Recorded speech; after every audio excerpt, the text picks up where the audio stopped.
Hello learners, आप सभी को प्यार भरा नमस्कार। ज्ञानअसली क्लासेस के यूट्यूब सेशन में आपका बहुत बहुत स्वागत है। आपका बहुत बहुत स्वागत है हमारे डेली एमसीक्यू प्रैक्टिस सीरीज में। देखिए, इस सीरीज में हम टारगेट कर रहे हैं आपके अपकमिंग दिसंबर एग्जामिनेशन जो यूजीसी नेट का होने वाला है उसको। और किसी कारणवश अगर आप पेपर 1 में वीक पड़ जा रहे हैं, आपके क्वेश्चन सही नहीं हो पाते हैं और इस वजह से आपका नेट या जेआरएफ रुक रहा है, तो you are at the right place. यहाँ पर हम डेली प्रैक्टिस करते हैं अच्छे क्वेश्चंस को, और इस सीरीज के अंत में, यानी कि जब हम अंत कर चुके होंगे, जब आपका एग्जामिनेशन आया होगा, you will have experience of at least 2000 questions. आपके पास 2000 प्रश्नों की अनुभव आपके साथ होगी। तो बिल्कुल बने रहिए हमारे इस अभ्यास सीरीज में। अभी कभी वीडियो को लाइक कर दीजिए। आज है 25 अक्टूबर का ये सेशन, स्टार्ट करते हैं बिना किसी देरी के। और अच्छे अच्छे क्वेश्चन हैं, पूरे वीडियो को आखिरी तक देखिएगा। In research design, which of the following best distinguishes a longitudinal study from a cross-sectional study? बताइए, अनुसंधान डिजाइन में निम्नलिखित में से कौन सा सबसे अच्छा लंबी अवधि के अध्ययन को क्रॉस सेक्शनल अध्ययन से अलग करता है? बताइए। ऑप्शंस आपके सामने ये हैं। पहला ऑप्शन है it examines multiple variables at one point in time, या एक समय में कई चर का परीक्षण करता है। दूसरा ऑप्शन है it collects data from the same subjects over N extended period, यानी यह लंबे समय तक एक ही विषय से डेटा एकत्र करता है। तीसरा ऑप्शन है it focuses solely on the quantitative data, यानी यह केवल गुणात्मक डेटा पर केंद्रित है। या फिर चौथा ऑप्शन है it analyses historical data only, यानी केवल ऐतिहासिक डेटा का विश्लेषण करता है। बताइए, इनमें से कौन सा करेक्ट आंसर होगा? हम बात कर रहे हैं यहाँ पर लॉन्गिट्यूडनल स्टडी को क्रॉस सेक्शनल स्टडी से डिफरेंट करने वाला, अलग बनाने वाला एक पॉइंट। तो बताइए इनमें से कौन सा होगा? बहुत अच्छे से डिस्कस करने वाले हैं, सारे ऑप्शंस को डिस्कस करेंगे, है ना। तो सबसे पहले आप क्या करेंगे, क्वेश्चन नंबर 1 लिख के नीचे कमेंट सेक्शन में जाएंगे और मेंशन कर देंगे कि इसका सही ऑप्शन आपको क्या लग रहा है, और फिर हम स्टार्ट करते हैं इसके डिस्कशन को। देखिए, अगर हम एक एक करके इसको एक्सप्लेन करें तो पहला ऑप्शन कह रहा है कि it examines multiple variables at one point in time. तो ये जो है ना, एक क्रॉस सेक्शनल स्टडी का कैरेक्टरिस्टिक है। इन दोनों के बीच में जो है ना डिफरेंस ये नहीं बता रहा है ना। It examines multiple variables at one point in time, ये क्रॉस सेक्शनल स्टडी में होता है जहाँ पर ये एग्जामिन करता है डिफरेंट सब्जेक्ट्स को one point at a time, है ना। और डिफरेंट सब्जेक्ट्स को करेगा तो अलग अलग वेरिएबल्स भी होंगे। रिसर्चर क्या करते हैं, डेटा कलेक्ट करते हैं अलग अलग इंडिविजुअल्स से क्रॉस सेक्शनल स्टडी में, और फिर क्या करते हैं, वो ट्रेंड को इन्फर करते हैं या एसोसिएशन देखते हैं। उनको समय के साथ ट्रैक नहीं करते हैं, एक ही पॉइंट में ये करते हैं, at one point in time.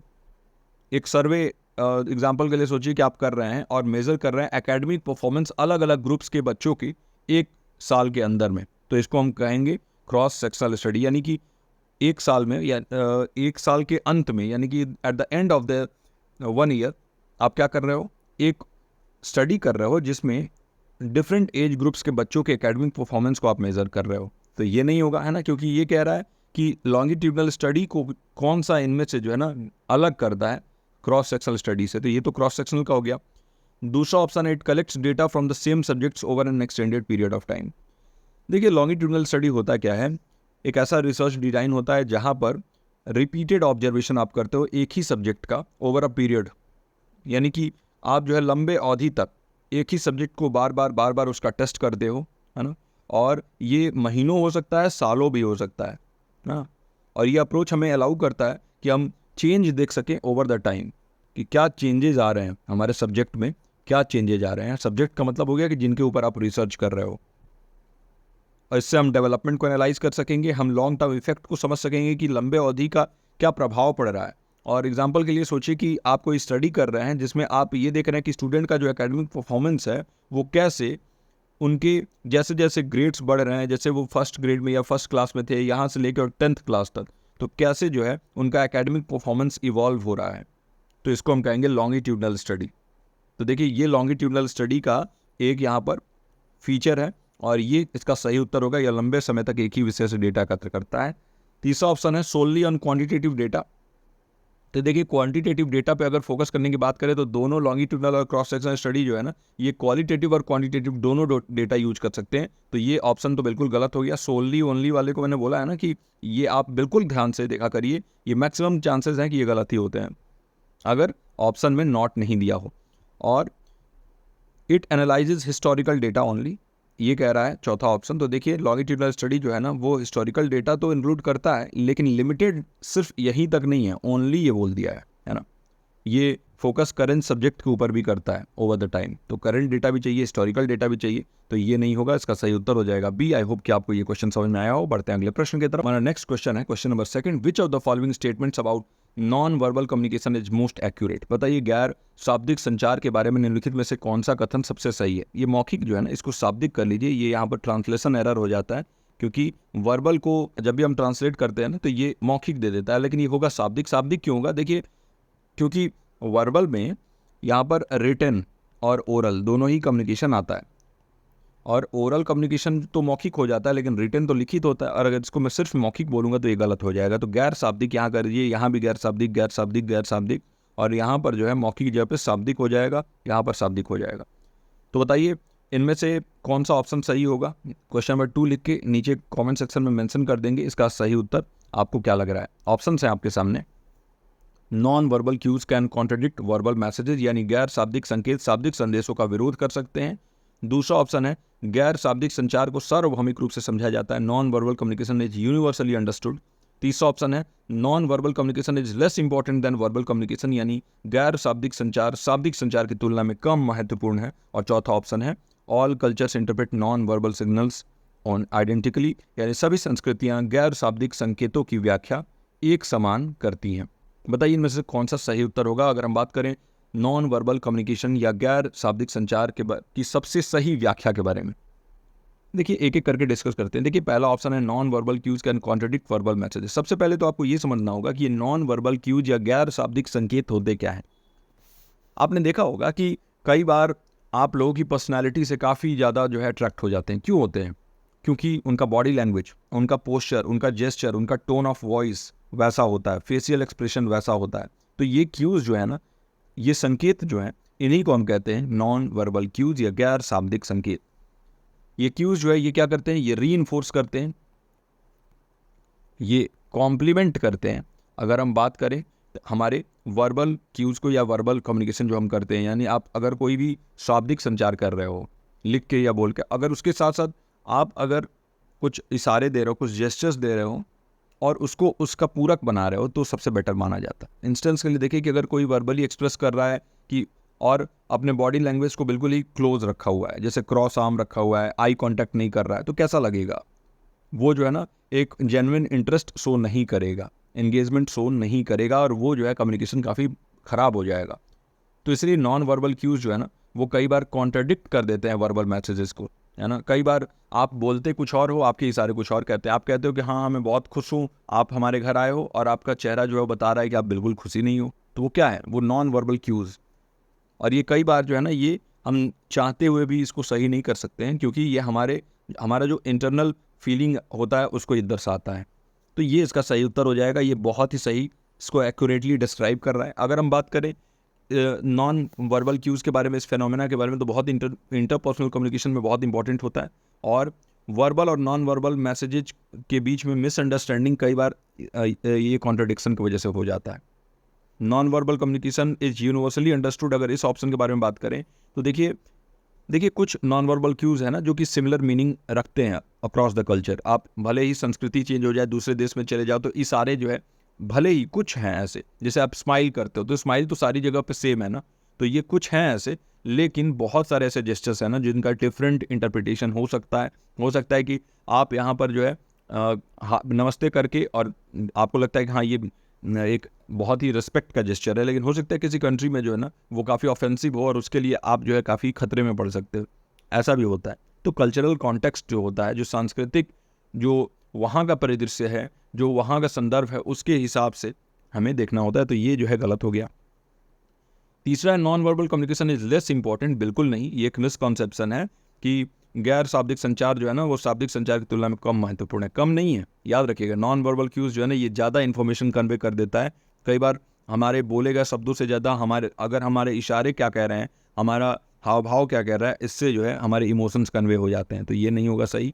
और चौथा है all cultures interpret non verbal signals identically. अभी हमने बात किया कि देखिए कल्चरल डिफरेंसेस जो है ना वो सिग्निफिकेंटली अफेक्ट करते हैं कि कैसे हम नॉन वर्बल सिग्नल्स को इंटरप्रेट कर रहे हैं, कैसे उनका मीनिंग निकाल रहे हैं, जो भी हमारे गैर शाब्दिक संकेत हैं। तो ये समझना जरूरी है कि जो कल्चरल कॉन्टेक्स्ट है वो इंपॉर्टेंट है कम्युनिकेशन में, तो ये भी इसका सही उत्तर नहीं होगा। आई होप कि इसका सही उत्तर आपने नीचे कमेंट सेक्शन में दे दिया हो। बढ़ते हैं अपने अगले प्रश्न की तरफ। हमारा अगला प्रश्न है, इन the context of ICT which of the following describes the digital divide. कई बार आपने सुना होगा ना ये सब कि ICT के संदर्भ में कि निम्नलिखित में से बताइए इनमें से कौन सा डिजिटल विभाजन का वर्णन करता है। डिजिटल डिवाइड क्या होता है ना। आपके सामने ऑप्शन है, पहला differences in online and offline learning effectiveness, यानी ऑनलाइन और ऑफलाइन सीखने की प्रभावशीलता में अंतर। दूसरा ऑप्शन है the gap between individuals who have access to modern information technology and those who do not, यानी उन व्यक्तियों के बीच का अंतर जो आधुनिक सूचना प्रौद्योगिकी तक पहुंच रखते हैं और जो नहीं रखते हैं, इनके बीच में क्या डिफरेंस है। तीसरा ऑप्शन है variations in internet speed across different regions, यानी विभिन्न क्षेत्रों में इंटरनेट की गति में भिन्नता। और चौथा ऑप्शन है the distinction between digital and traditional education, यानी डिजिटल और पारंपरिक शिक्षा के बीच का भेद। बताइए कौन सा इनमें से सही डिस्क्रिप्शन है डिजिटल डिवाइड का। एक एक ऑप्शन डिस्कस करते हैं, तब तक आप क्या करेंगे, क्वेश्चन नंबर 3 लिखेंगे और नीचे कमेंट सेक्शन में जाके मेंशन कर देंगे कि आपको क्या लग रहा है इसका सही उत्तर क्या होगा, है ना। देखिए जो डिजिटल डिवाइड है ना, ये वो डिस्पैरिटी, वो भिन्नता दर्शाता है टेक्नोलॉजी के एक्सेस में, कि कितने एक्सेस है टेक्नोलॉजी की, है ना। जो प्रौद्योगिकी है इसका पहुंच जो है वो कितना है, अलग अलग ग्रुप्स में अलग अलग हो सकता है। ये इंटरनेट हो सकता है कई गाँव में अभी तक पहुंचा ना हो, कई जगहों पे सोशियो इकोनॉमिक स्टेटस किसी का सही नहीं होगा, सामाजिक आर्थिक रूप से कमज़ोर होंगे तब भी वो नहीं अफोर्ड कर पा रहे होंगे। कई जगह एजुकेशन जो है उस हिसाब से नहीं होगा कि उनके पास वो डिजिटल इंफ्रास्ट्रक्चर अवेलेबल ही नहीं है। कई बार जो है जियोग्राफी होता है, कई बार एज होता है। तो इंडिविजुअल जो जिनके पास एक्सेस है इंटरनेट का और मॉडर्न डिवाइसेस का, वो इंफॉर्मेशन टेक्नोलॉजी एजुकेशन के लिए लेवरेज कर सकते हैं, यूज कर सकते हैं, शिक्षा के लिए, काम करने के लिए, कम्युनिकेशन के लिए। लेकिन जिनके पास नहीं है या जिनको उसको यूज नहीं करना आता है, तो वो बैरियर फेस करेंगे, अपॉर्चुनिटी उनके पास कम होगी, रिसोर्सेज कम होंगे, और इस वजह से ये डिजिटल डिवाइड यानी डिजिटल विभाजन देखने को मिलता है। तो डिजिटल डिवाइड को एड्रेस करना इंपॉर्टेंट है इक्विटेबल एक्सेस के लिए, ताकि सभी को जो है यहाँ पर सभी तक पहुँचे ये डिजिटल जितने भी सुविधाएं हैं। और जो हमारा ये डिजिटलाइजिंग वर्ल्ड जो रैपिडली चेंज हो रहा है, बहुत तेज़ी से बदल रहा है, इसमें सभी लोगों को हम इंक्लूड कर सकें, इंक्लूसिव बना सकें इसको। तो जो इसका डिजिटल डिवाइड का सही डिस्क्रिप्शन मैंने आपको बता दिया। अब बताइए इनमें से कौन सा ऑप्शन आपने सही लगाया है। तो देखिए difference in online and offline learning effectiveness, ये क्या होता है, ये क्वालिटी ऑफ लर्निंग बता रहा है, एक्सेस ऑफ टेक्नोलॉजी नहीं बता रहा है, तो ये तो नहीं होगा। Difference in online and offline learning effectiveness मतलब आप ऑनलाइन पढ़ते हैं तो आपको ज़्यादा अच्छा मिलता है, या ऑफलाइन पढ़ते हैं तो ज़्यादा अच्छा मिलता है, दोनों में डिफरेंस है, उनके क्वालिटी में डिफरेंस है। तो ये क्वालिटी के बारे में बात कर रहा है। लर्निंग इफेक्टिवनेस में हम गुणवत्ता के बारे में बात कर रहे हैं, तो ये नहीं होगा। Gap between individuals who have access to modern information technology and those who do not, यही इसका सही उत्तर होगा कि उन व्यक्तियों के बीच का अंतर जो आधुनिक सूचना प्रौद्योगिकी तक पहुंच रखते हैं और जो नहीं रखते हैं। तो यही इसका सही उत्तर होगा, क्योंकि यही डिजिटल डिवाइड का यहाँ पर डिस्क्रिप्शन है। इसके साथ साथ देखें variation in internet speed across different regions, तो देखिए ये डिजिटल डिवाइड का कारण हो सकता है, लेकिन पूरी तरीके से जो है ब्रॉडली ये इसको नहीं कवर करता है। Technology itself is not important, इसके साथ साथ जोग्राफिकल सोशियो इकोनॉमिक फैक्टर भी जरूरी है, एज भी जरूरी है कि भाई उनका जो सामाजिक और आर्थिक जो लेवल है वो कैसा है, इसके साथ साथ उनका कौन सा लोकेशन है, इस सब से भी बहुत अंतर पड़ता है। सिर्फ इंटरनेट के स्पीड से ही नहीं पड़ता है, इंटरनेट का स्पीड एक कंपोनेंट हो सकता है। तो ये जो है इसका सही उत्तर नहीं होगा। और डिजिटल और ट्रेडिशनल एजुकेशन के बीच का डिफरेंस कह रहा है, तो ये ऑप्शन जो है ना ये डिफरेंट कॉन्सेप्ट बता रहा है, ये फोकस कर रहा है एजुकेशनल मेथड्स पे, एक्सेस टू टेक्नोलॉजी पे फोकस नहीं कर रहा है, तो ये भी नहीं होगा। इसका सही उत्तर हो जाएगा बी।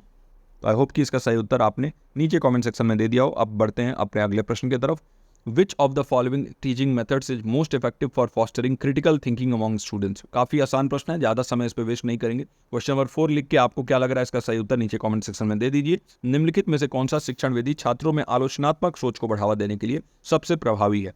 पहला ऑप्शन आपके पास व्याख्यान आधारित निर्देश या लेक्चर बेस्ड इंस्ट्रक्शन। दूसरा ऑप्शन है सुकरातियन प्रश्न पूछना, सोक्रेटिक क्वेश्चनिंग। तीसरा ऑप्शन है रोट मेमोराइजेशन यानी रटने की प्रक्रिया। और चौथा ऑप्शन है समूह प्रस्तुतियां यानी ग्रुप प्रेजेंटेशन। बताइए इनमें से कौन सा सबसे ज्यादा प्रभावी है अगर आप आलोचनात्मक सोच को बढ़ावा देना चाहते हो, है ना। नीचे कमेंट सेक्शन में आई होप कि इसका सही उत्तर आपने दे दिया हो। देखिए लेक्चर बेस्ड इंस्ट्रक्शन के बारे में बात करें तो ये मेथड जो है ना ये बहुत कम प्रभावी होता है, क्योंकि एक तो ये टीचर सेंटर्ड होता है, जहाँ पर स्टूडेंट जो है ना वो इनएक्टिव होते हैं, स्टूडेंट बिल्कुल ही एक्टिव नहीं होते हैं, टीचर जो है वो सेंटर रोल प्ले करता है। और इसमें ना इन्फॉर्मेशन डिलीवरी को प्रायोरिटाइज किया जाता है कि कितने जल्दी से जल्दी सूचना जो है इसका ट्रांसमिशन हो जाए, सूचना इसको जो है भेज दिया जाए। तो इन्फॉर्मेशन डिलीवरी के ऊपर इसका फोकस होता है। अगर हम बात करें सॉक्रेटिक क्वेश्चनिंग की, तो सॉक्रेटिक क्वेश्चनिंग जो होता है क्या होता है, सॉक्रेटिक मेथड क्या होता है, इसको हम क्वेश्चन आंसर मेथड भी कहते हैं।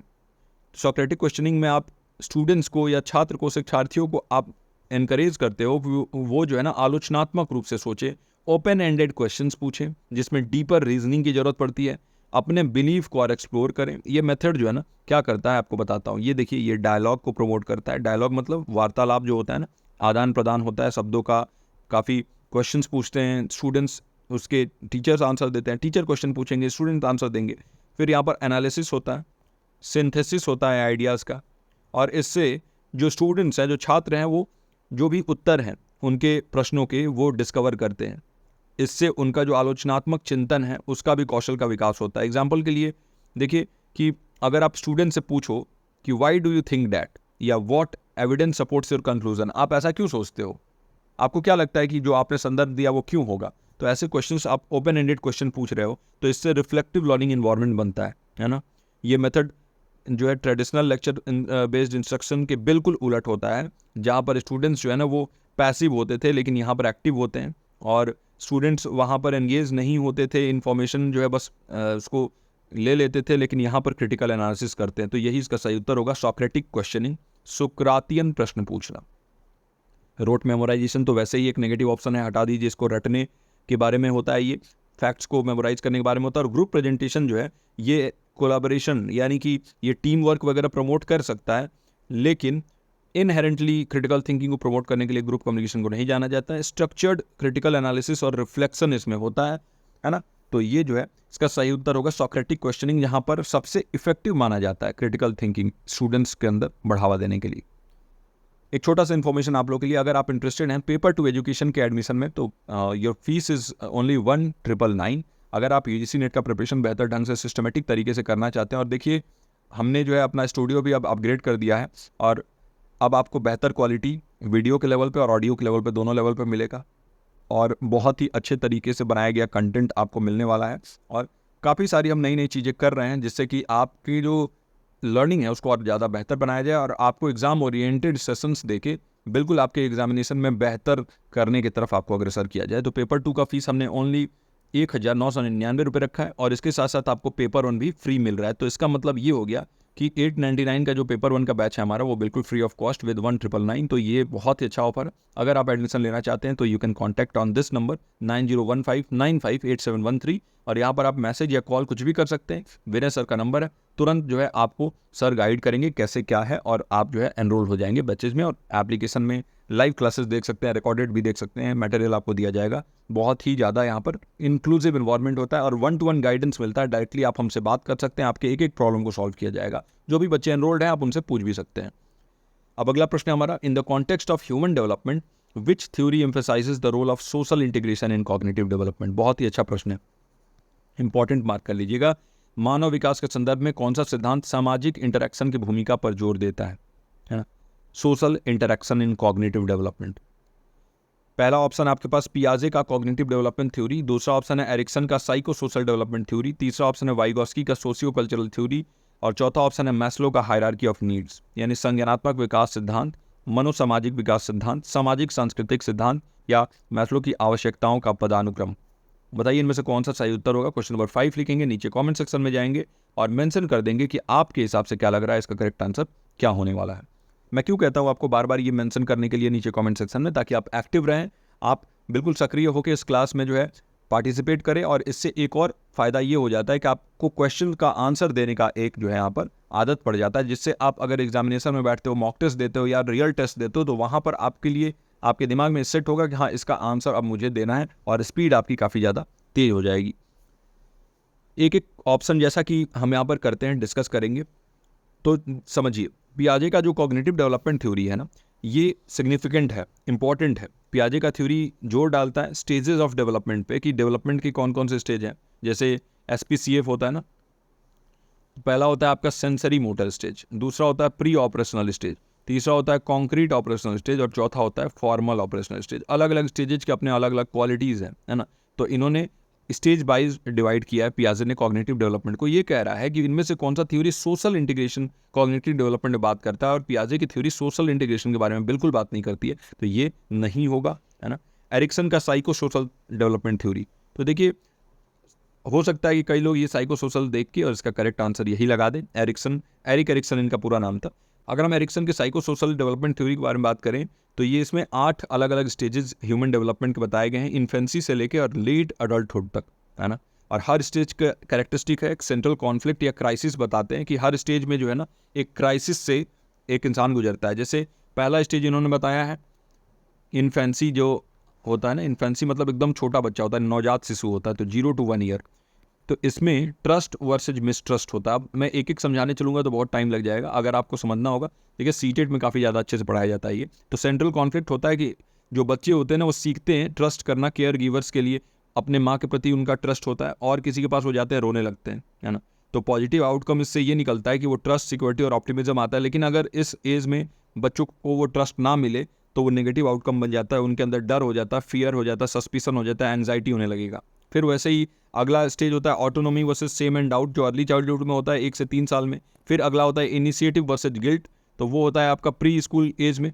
वही होता है इंडस्ट्री वर्सेस इन्फीरियरिटी 6 से 12 साल की एज में, स्कूल एज में होता है। आइडेंटिटी वर्सेस रोल कन्फ्यूजन होता है एडोलेसेंस या 12 से 18 साल की एज में।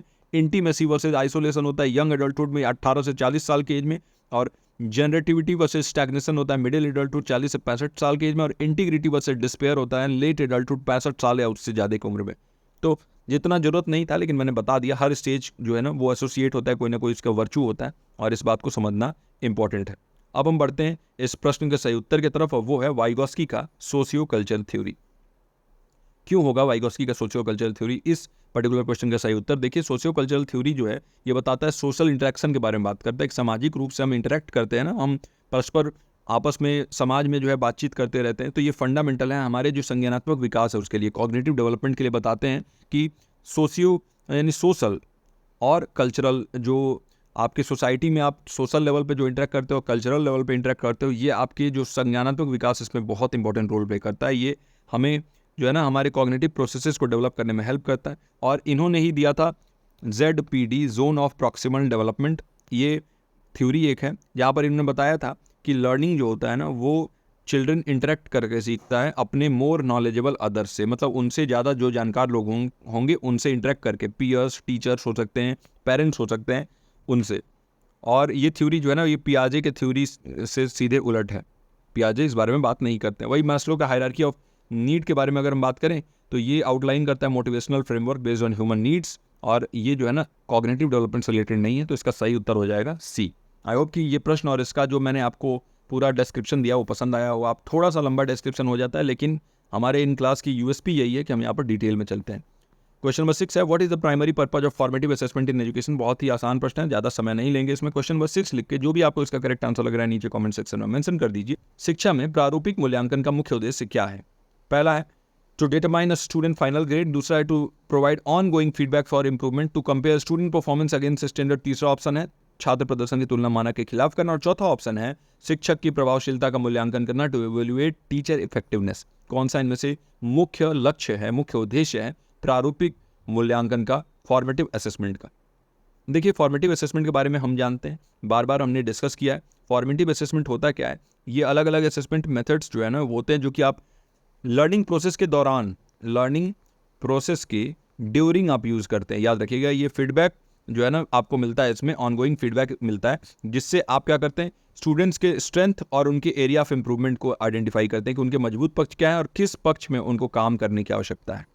एग्जाम्पल्स के लिए आप क्विज कराते हो, डिस्कशन कराते हो, पीयर असेसमेंट के थ्रू करते हो। लेकिन समेटिव असेसमेंट में क्या होता है, आप लर्निंग कोई भी इंस्ट्रक्शनल यूनिट या फिर एंड ऑफ द कोर्स के एंड में आप जो है ना एक टेस्ट ले लेते हो। फॉर्मेटिव असेसमेंट जो होता है वो फोकस करता है लर्निंग ड्यूरिंग द प्रोसेस पे, तो यही इसका करेक्ट आंसर हो जाएगा। कौन सा?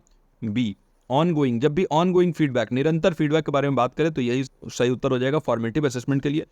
स्टूडेंट का फाइनल ग्रेड आप देते हो, ये समेटिव असेसमेंट बता रहा है। अब तीसरा ऑप्शन है to compare student performance against standard, तो एक स्टैंडर्ड सेट होता है और उसके अगेंस्ट में अगर आप स्टूडेंट को उसके मार्क्स को बताते हो, जैसे होता है ना कि हाँ 60% के ऊपर अगर आ रहा है तो फर्स्ट डिवीजन हो जाएगा, और अगर 33% से कम आ रहा है तो फेल हो जाएगा, तो ये क्या है? इसको कहते हैं क्राइटेरियन रेफरेंस टेस्ट। ठीक है, अब इसके बाद टीचर की इफेक्टिवनेस इवेलुएट करने के बारे में ये नहीं है। फॉर्मेटिव असेसमेंट जो है वो टीचर्स को जरूर इंसाइट्स दे सकते हैं, लेकिन इनका मेन एम होता है स्टूडेंट की लर्निंग को बेहतर बनाना। वही इसका सही उत्तर होगा। बढ़ते हैं अपने अगले प्रश्न पर। In sustainable development what does the concept of carrying capacity refer to? बताइए कि अगर हम बात करें सतत विकास में, तो इसमें कैरिंग कैपेसिटी या ढोने की क्षमता का विचार किससे संदर्भित करता है? पहला ऑप्शन है the maximum population that can be supported without environmental degradation, यानी अधिकतम जनसंख्या जो पर्यावरणीय गिरावट के बिना समर्थित हो सकती है। दूसरा है the total number of resources available in a region, यानी क्षेत्र में उपलब्ध संसाधनों की कुल संख्या। तीसरा ऑप्शन है the economic capacity of a community, यानी एक समुदाय की आर्थिक क्षमता। और चौथा ऑप्शन है the ability of technology to solve environmental problems, यानी पर्यावरणीय समस्याओं को हल करने की तकनीक की क्षमता। बताइए इनमें से सही उत्तर कौन सा होगा? प्रश्न नंबर 7 या क्वेश्चन नंबर 7 लिख के नीचे कमेंट सेक्शन में मेंशन कर देंगे। आपको क्या लग रहा है इसका सही उत्तर कौन सा होगा?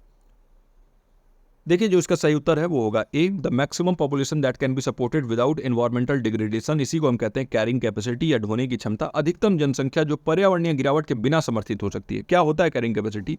देखिए कितने नंबर ऑफ इंडिविजुअल्स, कितने लोग, कितने इंडिविजुअल्स जो है ना, या कितने स्पीसीज एक इन्वायरमेंट में, एक पर्यावरण में जो है वो सस्टेनेबली सपोर्ट कर सकते हैं, आराम से रह सकते हैं बिना इन्वायरमेंट को डिग्रेड किए, बिना इन्वायरमेंट को, बिना पर्यावरण को खराब किए। इसी को हम कह रहे थे कैरिंग कैपेसिटी। ये कॉन्सेप्ट जो है ना बहुत इंपॉर्टेंट है। अगर हम बात करें अपने रिसोर्सेज को मैनेज करने के बारे में, हमारे पास क्या संसाधन है उसको हम कैसे जो है मैनेज करें, इकोलॉजिकल बैलेंस बनाने के लिए कि जो हमारा पारिस्थितिकी तंत्र है इसमें हम कैसे बैलेंस बनाएं और कैसे सतत विकास की तरफ हम जाएं। कैरिंग कैपेसिटी को अगर आप एक्सीड करोगे तो इससे क्या होगा? रिसोर्स डेप्लीशन होगा, आप रिसोर्स एक्सप्लॉइट करने लगोगे, संसाधन जो है उसकी कमी होने लगेगी और कहीं ना कहीं हैबिटेट डिस्ट्रक्शन हो जाएगा। आप क्या करोगे? मान लीजिए जंगल काटने लगे रहने के लिए, तो उससे क्या होगा? वहाँ पर रहने वाले जो वन जीव हैं उनको आप नष्ट कर दोगे, है ना। तो ये चीज़ें हैं जो होती हैं और बायोडाइवर्सिटी लॉस हो जाता है, जैव विविधता जो है इसमें कमी आ जाती है। तो कैरिंग कैपेसिटी जो है हम कहते हैं मैक्सिमम पॉपुलेशन जो कि सपोर्ट किया जा सकता है बिना इन्वायरमेंट को, बिना पर्यावरण में गिरावट लाए, बिना इन्वायरमेंट को डिग्रेड किए। अगला ऑप्शन जो total number of resources available in a region कह रहा है, तो देखिए रिसोर्स अवेलेबिलिटी जो है ना रिलेटेड होता है कैरिंग कैपेसिटी से, लेकिन ये ऑप्शन जो है ना सस्टेनेबिलिटी एस्पेक्ट को बिल्कुल ही मद्देनजर नहीं रख रहा है, ये नहीं होगा। इकोनॉमिक कैपेसिटी कम्युनिटी का जो हम कहते हैं ना, तो ये फाइनेंशियल रिसोर्सेज से इसका मतलब है, इंफ्रास्ट्रक्चर से मतलब है, इन्वायरमेंटल सस्टेनेबिलिटी से इसका मतलब नहीं है। वही अगर हम बात करें अपने चौथे option the ability of technology to solve environmental problems, तो ये फोकस कर रहा है टेक्नोलॉजिकल सोल्यूशन पे, इकोलॉजिकल लिमिट के ऊपर जो है इसका फोकस नहीं है, इसलिए ये भी नहीं होगा। इसका सही उत्तर हो जाएगा ए अधिकतम जनसंख्या जो पर्यावरणीय गिरावट के बिना समर्थित हो सकती है। बढ़ते हैं अपने अगले प्रश्न पर। हमारा अगला प्रश्न है प्रश्न नंबर 8। अगर यहाँ तक आपने इस वीडियो को देखा है, काइंडली वीडियो को लाइक कर दीजिए। देखिए आप सीरियस हैं तभी आपने यहाँ तक देखा है, आप एक सीरियस लर्नर हैं और आप ये एग्जाम क्रैक करने वाले हो।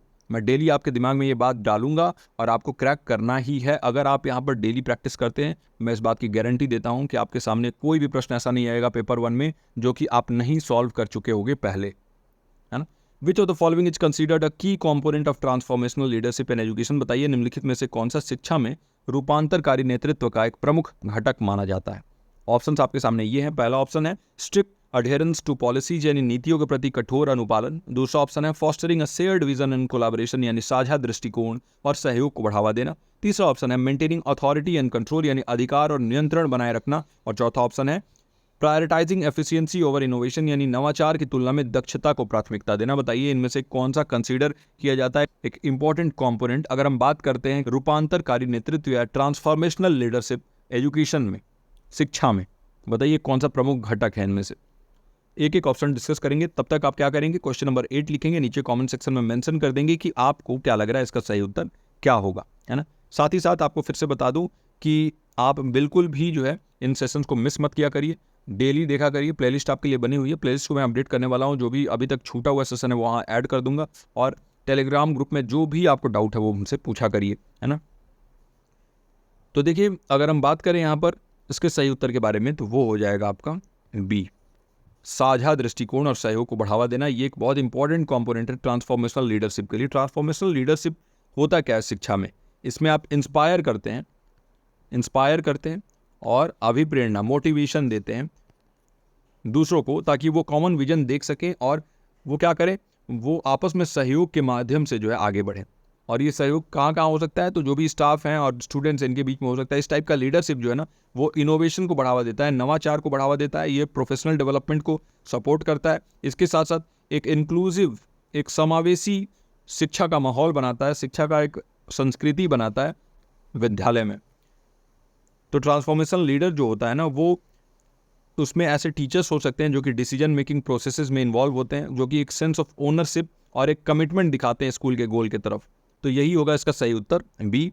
अगर हम बात करें आपके इसमें स्ट्रिक्ट अडेरेंस ऑन पॉलिसीज़, तो देखिए ये स्ट्रिक्ट अडेरेंस ऑन पॉलिसीज़ या नीतियों के प्रति कठोर अनुपालन ट्रांसफॉर्मेशनल लीडरशिप का जो है एक सही एग्जाम्पल नहीं है। और इसके साथ साथ अगर हम अथॉरिटी और कंट्रोल के बारे में बात करें तो ये अथॉरिटेटिव लीडरशिप, आपने एक नाम सुना होगा, उसमें आता है ये, है ना।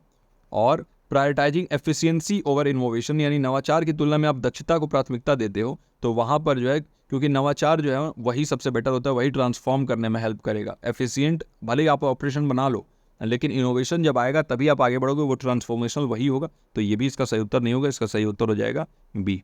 अब हमारा अगला प्रश्न है प्रश्न number 9। Which research methodology is most appropriate for exploring individuals subjective experiences. बताइए व्यक्तियों के व्यक्तिगत अनुभव का पता लगाने के लिए कौन सा अनुसंधान पद्धति सबसे उपयुक्त है। यहाँ पर हम बात कर रहे हैं इंडिविजुअल सब्जेक्टिव एक्सपीरियंस के बारे में, और पूछ रहा है कौन सा अनुसंधान या कौन सा रिसर्च सबसे बेटर होता है। पहला है आपके पास प्रयोगात्मक अनुसंधान एक्सपेरिमेंटल रिसर्च, दूसरा ऑप्शन है गुणात्मक अनुसंधान क्वालिटेटिव रिसर्च, तीसरा ऑप्शन है मात्रात्मक अनुसंधान क्वांटिटेटिव रिसर्च, और चौथा ऑप्शन है मिश्रित शोध अनुसंधान मिक्स्ड मेथड रिसर्च। तो बताइए इनमें से कौन सा वो मेथोडोलॉजी है वो सबसे ज़्यादा अप्रोप्रिएट होगा अगर आप किसी भी इंडिविजुअल, किसी भी व्यक्ति के व्यक्तिगत अनुभव का पता लगाना चाहते हो, उनके सब्जेक्टिव एक्सपीरियंस का पता लगाना चाहते हो।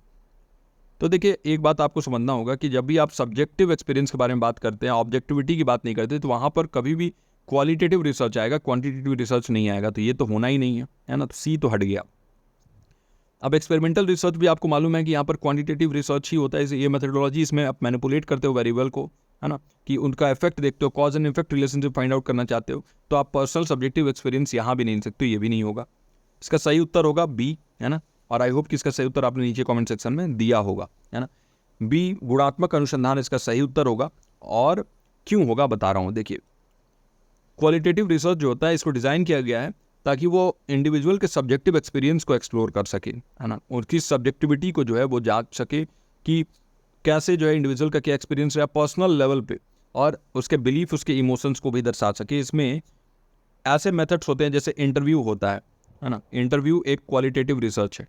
फोकस ग्रुप, ओपन एंडेड सर्वे होता है, और इससे आप इन डेप्थ इनसाइट पा पाते हो, बहुत ही गहराई से आप समझ पाते हो किसी भी पर्सन के बारे में। तो रिसर्चर को इस बात का जो है इसमें पता लगता है कि कॉम्प्लेक्स ह्यूमन बिहेवियर और मोटिवेशन क्या है, और वो आप तभी कर पाओगे जब आप क्वालिटेटिव रिसर्च कर रहे हो, जहाँ पर सब्जेक्टिव एक एक लोग से आप पूछोगे, और ये जो है काफ़ी हेक्टिक होता है, इसलिए जो सैम्पल साइज है वो भी छोटा रखना पड़ता है। तो क्वालिटेटिव रिसर्च इसका सही उत्तर है गुणात्मक अनुसंधान।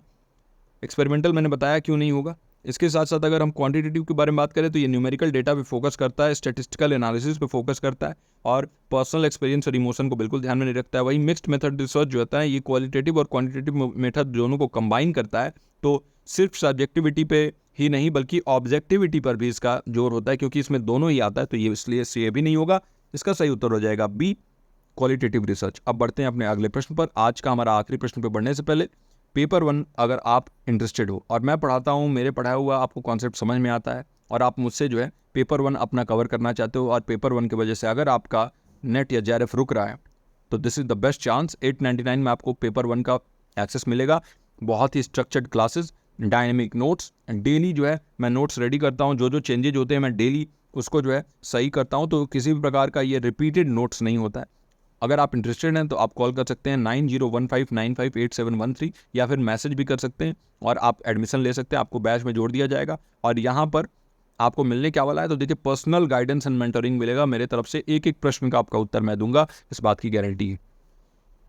हमारा आज का आखिरी प्रश्न है in logical reasoning which of the following describes an inductive reasoning process. तर्कशास्त्र में निम्नलिखित में से कौन सा अंतर्निहित तर्क प्रक्रिया का वर्णन करता है।